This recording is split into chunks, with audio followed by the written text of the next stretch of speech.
Housefly or langaw? Let's zoom in. Kanina nahuli ko tong langaw. Ang kuligit, ikot ang ikot sa bahay. Pilit ko nang pinapalis, kaso at tigas ng ulo. Kaya tuloy, end up siya sa slide. So for today's video, tignan natin ang features ng langaw na ito. Tingnan natin ang ating specimen under the microscope. Ayan ang kanyang itsura. Meron siyang head, wings, arms, and legs. At kung mapapansin ninyo, ito ay napapalibutan ng mga maliliit na hair.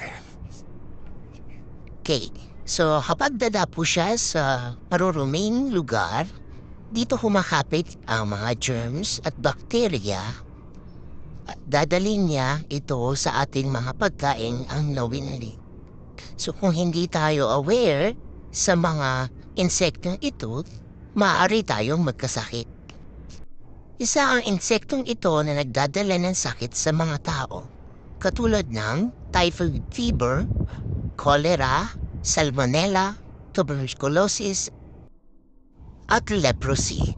Ito rin ay carrier ng mga parasites na tulad ng hookworm, roundworm, and tapeworm. Sorry housefly, naputol ko ang paa mo. So for the sake of science, makikita natin dito ang kanyang leg na puno ng hairy.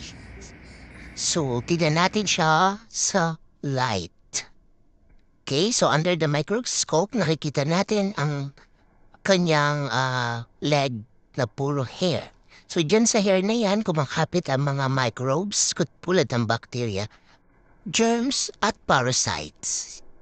Ito ay nakuha niya previously sa mga dinapuan niyang dead animals, rotten food, poops ng human beings and animals.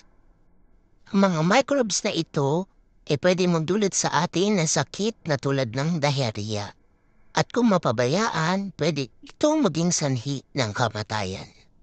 Mga kasumi, ang best prevention upang maiwasan natin lahat ito ay maging malinis sa ating mga tahanan.